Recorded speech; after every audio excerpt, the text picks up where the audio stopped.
आज का ये एपिसोड शुरू करने से पहले एक छोटी सी बात। क्या आप भी अपना पॉडकास्ट बनाने की सोच रहे हैं? तो एंकर ट्राई कीजिए। ये पॉडकास्ट बनाने का सबसे आसान तरीका है। नंबर एक, ये फ्री है। नंबर दो, इसमें कई सारे ऐसे टूल्स हैं जो आपको अपने फोन और कंप्यूटर पर रिकॉर्ड और एडिट करने की फैसिलिटी देते हैं। नंबर तीन, आप अपने पॉडकास्ट को डिस्ट्रीब्यूट भी कर सकते हैं, जिससे इसे स्पॉटिफाई और दूसरे प्लेटफॉर्म पर सुना जा सके। तो डाउनलोड कीजिए फ्री एंकर ऐप या विजिट कीजिए anchor.fm पर अपना पॉडकास्ट स्टार्ट करने के लिए। ये तो थी एक छोटी सी जानकारी, और अब शुरू करते हैं एपिसोड का सिलसिला। तो आज के एपिसोड में लीजिए सुनिए आचार्य चतुर्सेन शास्त्री के लिखे उपन्यास वयम रक्षा माह का 52वां भाग, निकुंभला यज्ञागार, मेरी यानी समीर गोस्वामी की आवाज में। त्रिकूट उपत्यका में समुद्र तीर से तनिक हटकर रमणीय निकुंभला उद्यान था। उद्यान में एक बड़ा सरोवर था। ताल तमाल हिंताल मौलसरी और चंदन के वृक्ष थे। उद्यान अत्यंत विस्तृत था। उसमें विविध लता मंडप, लता गुल्म, वीथी और चौक थे। हरी घास के बड़े बड़े चौगान थे।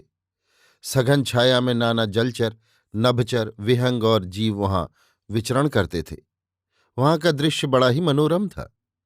सरोवर के तीर पर एक स्फटिक वेदी पर मेघनाद कृष्ण मृग चर्म पहने, हाथों में कमंडल लिए, सिर पर शिखा बढ़ाए, यज्ञ सूत्र पहने, दीक्षित हो, मौन व्रत धारण किए बैठा था। पास ही दैत्य याजक समासीन हो विधिपूर्वक उससे यज्ञ करा रहे थे। रावण को ये सब अच्छा न लगा। उसने कहा, ये तुम क्या कर रहे हो? परंतु मेघनाद उसी प्रकार निश्चल बैठा रहा।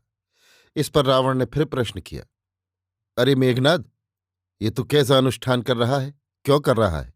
मुझे ठीक ठीक बता। परंतु मेघनाद फिर भी मौन जड़ रहा।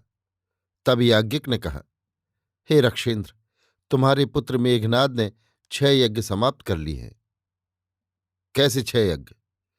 जैसे वेद विहित हैं, अग्निष्टोम, अश्वमेध, बहुसुवर्णक, वैष्णव और राजसूय। किंतु इनमें तो देवों की पूजा होती है। क्या रावण के पुत्र को इन मूर्ख देवों की पूजा करना उचित है? रक्षेंद्र, अब तक की परंपरा तो यही रही है। रक्षकुल में ये परंपरा न चलेगी। रक्षकुल के इस आयुष्मान को तो इन देवताओं को शत्रु की भांति युद्ध में जय करके उन्हें बंदी बनाना होगा। किंतु रक्षेंद्र, देवगण बंदी कैसे होंगे? हमारे प्रबल पराक्रम से। मैंने अपनी रक्ष संस्कृति में केवल एक ही देव को स्वीकार किया है।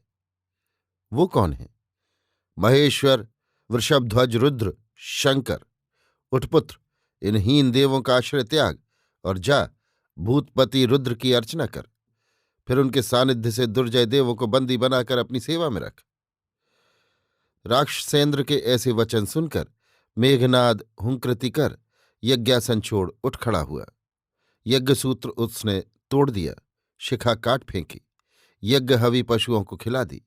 फिर वो बद्धांजलि हो पिता के चरणों में गिर गया। उसने रावण के चरणों में मस्तक टेक कर कहा, हे तात, कौन है वे दुर्लभ महेश्वर रुद्र? वे शरवन के उस पार उत्तुंग हिम शिखर पर रहते हैं। जा और देव जय करने निमित्त उनसे वर प्राप्त कर। उनका सानिध्य प्राप्त करके तू कामचारी हो सकता है। उनसे खेचर मुद्रा, मृत्युंजय सिद्धि, देव सिद्धि और दिव्यास्त्रों को प्राप्त कर। इतना कह रावण ने भुजा उठाकर कहा, सब देव दैत्य यक्ष किन्नर असुर नर नाग सुने। राक्षसों का ये वंश अब से कभी देवार्चन न करेगा। देव इस वंश के दास हैं, पूजार्ह नहीं। पूजार्ह केवल देवाधिदेव महादेव वृषाभध्वज रुद्र हैं। मेघनाद ने अलक्ष्य रुद्र को साष्टांग प्रणिपात किया और कहा, हे पिता, मैं यथावत यम नियम अनुष्ठान करके भगवान वृषाभध्वज रुद्र की शरण में जाता हूं। जा पुत्र और महत श्रेय को सिद्ध कर। फिर हम इन दुर्बल देवों का सम्मुख समर में निधन कर विश्व में एक रक्ष संस्कृति का प्रसार करेंगे। मेघनाद ने रावण की वंदना की और गधों के वायुवेगी रथ में बैठ वहां से प्रस्थान किया। रावण भी अब चिरवियोग विदग्धा सुंदरी सुकुमारी मंदोदरी का ध्यान कर अपने अंतःपुर की ओर चला। अभी आप सुन रहे थे आचार्य चतुर्सेन शास्त्री के लिखे उपन्यास वयम रक्षामः का 52वां भाग निकुंभला यज्ञागार, मेरी यानी समीर गोस्वामी की आवाज में।